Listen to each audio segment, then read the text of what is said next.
તમે એક કીડી ઉપર પગ મૂકી જો આખી નાત ભેગી થઈ જશે। તમે કાગડાના બચ્ચા પાસેથી નીકળી જો એની આખી નાત ભેગી થઈ જશે। તે બાબા સાહેબ આંબેડકરે કહ્યું હતું તમે લડતા લડતા મરી જશો તો આવનારી પેઢી એનો બદલો ચોક્કસ લેશે, પરંતુ તમે જો ગુલામીમાં મરી જશો તો આવનારી પેઢી પણ આવી જ ગુલામીમાં મરી જવાની છે। કે હું એવા લોકોને આગળ લાવવા માંગુ છું જેની પાસે શિક્ષણ નથી, જેની પાસે પૈસા નથી, કોઈ રાજકીય અસ્તિત્વ નથી। હું એવા સમાજને આગળ લાવવા માંગુ છું। તો મિત્રો, બાબા સાહેબ આંબેડકરની વાત એ બહુ મોટી હતી। वाहरे बाबा साहिब कमाल कर दिया, वाहरे बाबा साहिब कमाल कर दिया, लिखा संविधान तो धमाल कर दिया। वाहरे बाबा साहिब कमाल कर दिया, लिखा संविधान तो धमाल कर दिया। कुछ भी नहीं था माला माल कर दिया।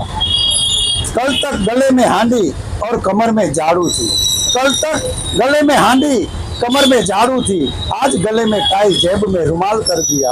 वाहरे बाबा साहिब कमाल कर दिया, लिखा संविधान तो धमाल कर दिया। मित्रों, अमदावाद जो गीता मंदिर विस्तार कहवाय छे ત્યાં આવી બાબા સાહેબ આંબેડકરની જે પૂર્ણ કદની પ્રતિમા છે તમે જોઈ રહ્યા છો, અને અહીં ભીમ સૈનિકોએ આ ખુરશી તમને જે દેખાડી છે એ ખૂબ જ મહત્વની વસ્તુ છે। કે ખુરશી એ આપણા માટે ખૂબ જ જરૂરી છે। તો ખુરશીની અંદર જે તાકાત છે, તો બાબા સાહેબ આંબેડકર ખુરશી ઉપર બેઠા છે। તો બાબા સાહેબે જે સામાજિક સંઘર્ષ કરેલો, જે મહાન સત્યાગ્રહ, કાલારામ મંદિર પ્રવેશ, વૈષ્ણવદેવી મંદિર પ્રવેશ, તો બાબા સાહેબ આંબેડકરે કહ્યું હતું કે તમે એક કીડી ઉપર પગ મૂકી જો આખી નાત ભેગી થઈ જશે। તમે કાગડાના બચ્ચા પાસેથી નીકળી જો એની આખી નાત ભેગી થઈ જશે। તો આવડો મોટો હાથી જેવો સમાજ, એની ઉપર જો આટલા બધા સામાજિક અત્યાચાર, ધર્મના નામે અત્યાચાર, તો તમે હજી હલવાનું નામ પણ લેતા નથી। તો તમારા કરતો એક પશુ સારા કે એ નાત ભેગી થઈ જાય છે અને બદલો લેવાની ભાવના રાખે છે અને એ લડે છે। તે બાબા સાહેબ આંબેડકરે કહ્યું હતું તમે લડતા લડતા મરી જશો તો આવનારી પેઢી એનો બદલો ચોક્કસ લેશે, પરંતુ તમે જો ગુલામીમાં મરી જશો તો આવનારી પેઢી પણ આવી જ ગુલામીમાં મરી જવાની છે। એટલે બાબા સાહેબ આંબેડકરે મહાન સત્યાગ્રહની અંદર એક આહવાન કર્યું હતું કે હું એવા લોકોને આગળ લાવવા માંગુ છું જેની પાસે શિક્ષણ નથી, જેની પાસે પૈસા નથી, કોઈ રાજકીય અસ્તિત્વ નથી। હું એવા સમાજને આગળ લાવવા માંગુ છું। તો મિત્રો, બાબા સાહેબ આંબેડકરની વાત એ બહુ મોટી હતી। તો બાબા સાહેબ આંબેડકરે જે ત્યાગ અને બલિદાનથી આ ભારત દેશને જે અમૂલ્ય બંધારણ આપ્યું છે, એ બંધારણની અંદર દરેક નાગરિકને 5 મૂળભૂત અધિકારો આપ્યા છે। એમાં પહેલો અધિકાર દરેક નાગરિકને જીવન જીવવાનો અધિકાર છે। બીજો અધિકાર દરેક નાગરિકને સ્વતંત્રતાનો અધિકાર છે। ત્રીજો અધિકાર દરેક નાગરિકને સમાનતાનો અધિકાર છે। ચોથો અધિકાર દરેક નાગરિકને શોષણ સામે લડવાનો અધિકાર છે।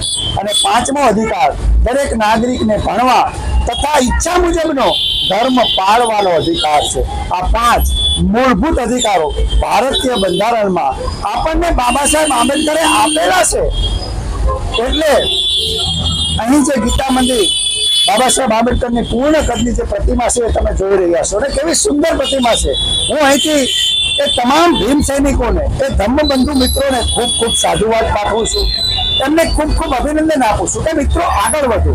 જે બાબા સાહેબ આંબેડકરે જે ક્રાંતિ કરી છે, તો બાબા સાહેબ આંબેડકરે અંતિમ દિવસોમાં એક સંદેશ આપેલો છે કે કોઈ પણ ભોગે મારો આ ક્રાંતિ રથ તમે રોકાવા દેશો નહીં, આ ક્રાંતિની આગને ક્યારેય બુઝાવા દેશો નહીં। તો અહીં તમે આ દ્રશ્યો જોઈ રહ્યા છો, તો ભીમ કી આવાજ યુટ્યુબ ચેનલમાં આપ સૌ દર્શકોનું હું હાર્દિક સ્વાગત કરું છું। તો મિત્રો, તમને જો આ વિડીયો ગમે તો વિડીયોને લાઈક કરજો, અને તમને આ ભીમ કી આવાજ યુટ્યુબ ચેનલ પસંદ આવે તો ચેનલને સબસ્ક્રાઇબ પણ કરજો, કારણ કે હું મહાન પુરુષોના જ વિડીયો બનાવતો હોઉં છું અને એવા જ વિડીયો હું અપલોડ કરતો હોઉં છું। તો અહીં સાથ અને સહકાર આપજો એવી હું આશા રાખું છું। તો ફરીવાર સૌ મિત્રોને ખૂબ ખૂબ અભિનંદન આપું છું। સૌને જય ભીમ, જય ભારત, નમો બુદ્ધાય।